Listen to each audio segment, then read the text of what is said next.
Supreme court के constitution bench के सामने एक बड़ा कॉम्प्लेक्स मुद्दा आ गया है। क्या तमिलनाडु गवर्नर केस का जजमेंट कॉन्स्टिट्यूशन के स्कोप से बाहर चला गया था? और क्या इस जजमेंट ने जुडिशरी को एक ऐसी पावर दे दी जो असल में लेजिस्लेचर या एग्जीक्यूटिव के पास होनी चाहिए थी? व्यूअर्स, यहाँ पर हम सुप्रीम कोर्ट में चल रही इंटेंस हियरिंग के आर्गुमेंट्स डिस्कस कर रहे हैं, जो कि प्रेसिडेंट द्वारा भेजे गए प्रेसिडेंशियल रेफरेंस पर हो रही है। और सुप्रीम कोर्ट की 5 जज constitution bench of CJI BR Gavai, justice Suryakant, Vikram Nath, PS Narasimha और AS चंदोरकर अभी यही डिसाइड कर रहे हैं कि क्या ये रेफरेंस मेंटेनेबल भी है या नहीं। जब CJI BR गवई ने कह दिया था कि we will be expressing just a view of law, not on the decision in the Tamil Nadu case, तो यूनियन की तरफ से मौजूद AG और SG ने इस जजमेंट को क्रिटिसाइज करना शुरू किया। तो क्या इंटेंस बातें उठी है इस हियरिंग में, चलिए देखते हैं। अब अटॉर्नी जनरल R वेंकटरमनी ने इस हियरिंग में एक बहुत ही स्ट्रॉन्ग स्टेटमेंट दिया। The Tamil Nadu judgment is like saying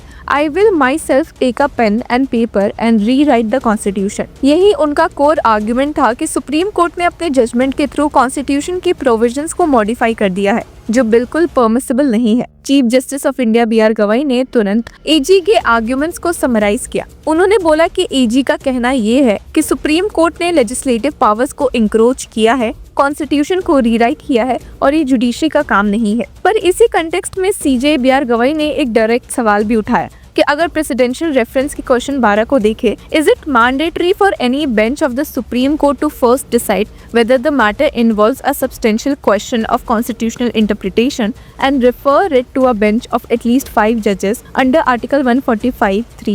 अब CJI ने further पूछा कि are you saying that under the provision to Article 145 subsection 3 it is mandatory for every bench of the Supreme Court to first decide if a substantial question of law exists and then refer it to a 5-judge bench? ऐसे तो बहुत मुश्किलें हो जाएगी कि हर case में supreme court यही देखते रहेगी। फिर जस्टिस PS नरसिम्हा ने भी अपनी व्यू रखी और कहा कि it is not a mandate that every case involving constitutional interpretation must be referred to a constitution bench under article 145 subsection 3। Why should the reference bench even answer this question? अब AG ने reply किया कि articles 200 और 201 जैसे provisions एक special class of cases है। जब भी ऐसे प्रोविजंस इंटरप्रेट करने की बात हो तो प्रूडेंट और प्रॉपर होगा कि मैटर को आर्टिकल 145 सबसेक्शन 3 के मैंडेट के अंदर रेफर किया जाए। मतलब बिना एक अथॉरिटेटिव प्रोनाउंसमेंट के जुडिशरी को आगे बढ़ना ही नहीं चाहिए। हालांकि जस्टिस नरसिम्हा ने इस पर काउंटर किया और कहा, but right now you are asking us a question in the presidential reference about article 145 subsection 3। In a presidential reference an opinion is given by a minimum 5 जज bench.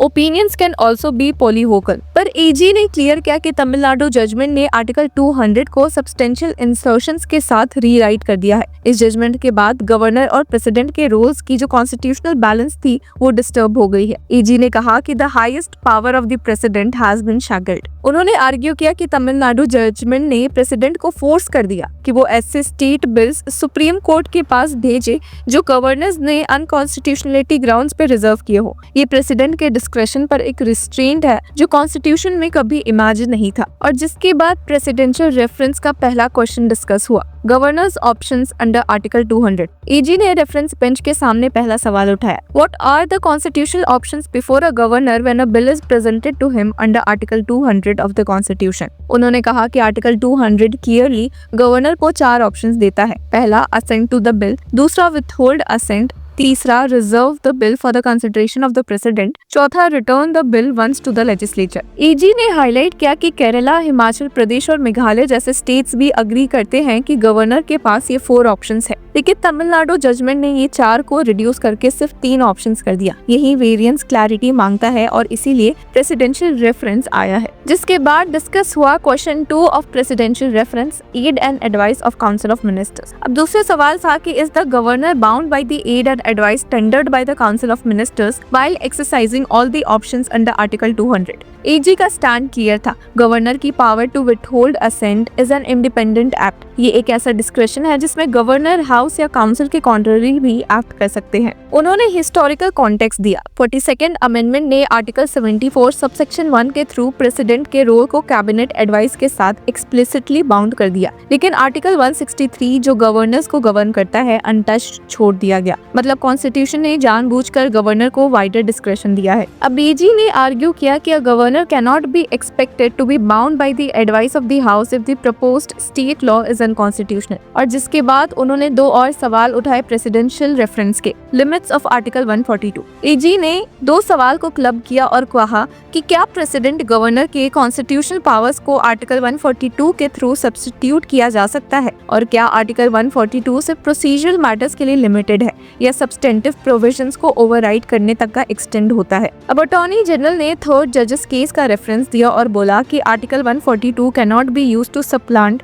Substantive law. It can not be used to build a new edifice where none existed earlier by ignoring express statutory provisions। और सबसे strong line, power of Article 142 cannot be used by the judiciary to violate the basic structure of the constitution and take over executive and legislative function। अब एजी ने Tamil Nadu judgement के main point को highlight किया जिसमें 10 state bills को deemed accent grant किया गया था। ये उनके मुताबिक एक अनकॉन्स्टिट्यूशनल एक्सरसाइज ऑफ पावर थी, जिस पर जस्टिस सूर्यकांत ने एजी से सीधा पूछ लिया, were the facts raised in the Tamil Nadu judgment correct? Were the bills pending since 2020? अब एजी ने कंसीड किया कि हाँ फैक्ट करेक्ट है, लेकिन गवर्नर ने रीजंस की वजह से बिल्स पेंडिंग रखे। सीजे गवई ने एक शार्प कमेंट किया, because they are so glaring you don't want to get into it. अब जस्टिस नरसिम्हा ने थोड़ा सार्कास्टिकली ऐड किया कि because there is no pudding, जिसके बाद जस्टिस कांत ने और प्रेस किया कि if the set of facts are like the ones in the Tamil Nadu governor case, what else is a constitutional court supposed to do. अब justice Narasimha ने कंक्लूड किया कि it seems such an egregious situation came into existence